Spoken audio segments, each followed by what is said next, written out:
Thank you for tuning in to Octane Infinity TV exclusively on YouTube.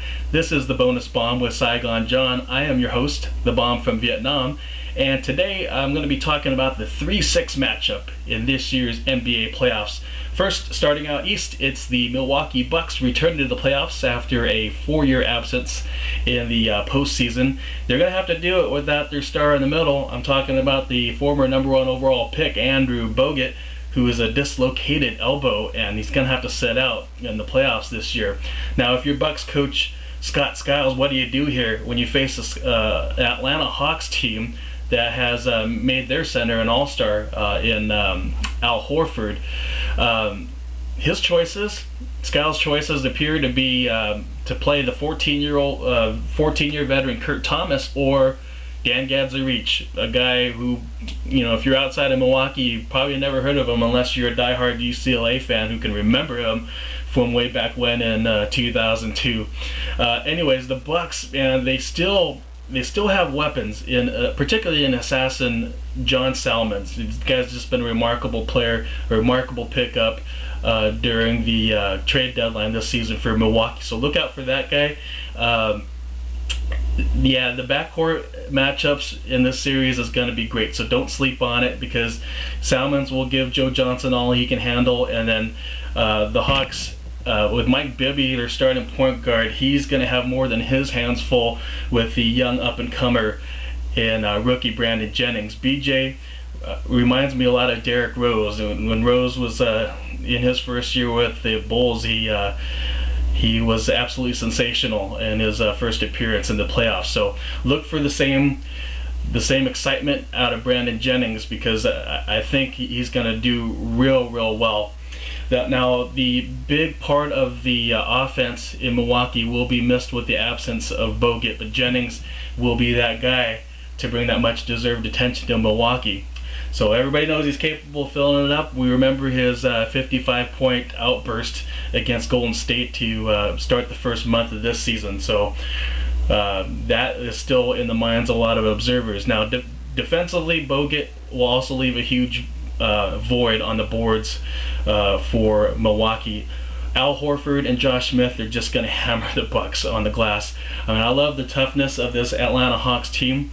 I've enjoyed their youth spirit and tenacity since they were a 37-win team during that 07-08 season that saw them take the eventual champion Boston Celtics to the limit in the first round that season, and they've improved considerably last year, and then this year as well, improving to 53 wins. How do they do it? It's not only the leadership from their all-star Joe Johnson, but it's the emergence of Horford, Jay Smooth, and the frontrunner for this year's 6th Man of the Year award, Jamal Crawford. If anyone's going to put out the sizzle from Brandon Jennings, it's going to be Crawford. Not necessarily on the defensive end, but JC will match shots with anybody, particularly when it matters most in closing of games. Now, I don't think either team possesses strong reserves. Milwaukee and Atlanta will show you what they can do merely with perhaps a 7 or maybe 8-man rotation. When it comes to that, the Hawks will win out, and since they're much healthier, I'm going to pick Atlanta in 5 games to win this series. Now, moving out west, it is the Phoenix Suns versus my hometown team, the Portland Trailblazers.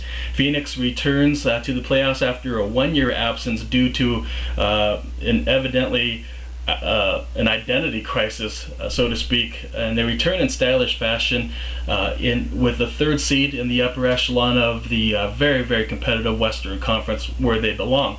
Now, in the first round, they get a Blazers team that went 2-1 against them this year, but Portland will be shorthanded. Already missing Greg Oden and Joel Prisbilla, Portland will also be without the services now of 3-time All-Star Brandon Roy. Problem for Portland? I don't think so. The front office has put together a very impressive talent pool, particularly in the last year, acquiring veterans Andre Miller, Juwan Howard, and Marcus Camby. Now, I won't take anything away from the Suns veteran trio and Steve Nash, Amari Stoudemire, and Grant Hill, but with Portland's reserves having to play more, I think the Blazers are going to give Phoenix much more than they can handle. Undoubtedly, the marquee matchup is Nash versus Miller.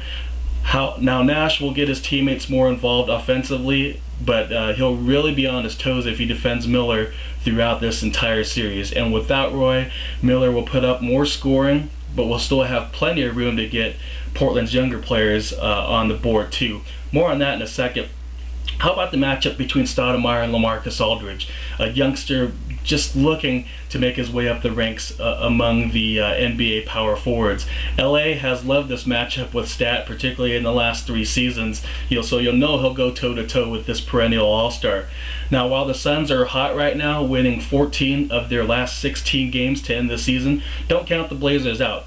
The core youngsters I was just talking about include Nicholas Batum, who's he's been a good defensive player, but he's really improved his shooting this year. Also Martell Webster, who's always been a good shooter. Rudy Fernandez, another shooter with some quickness. And then, of course, Jared Bayless. And they're all healthy and hungry. So don't sleep on Bayless.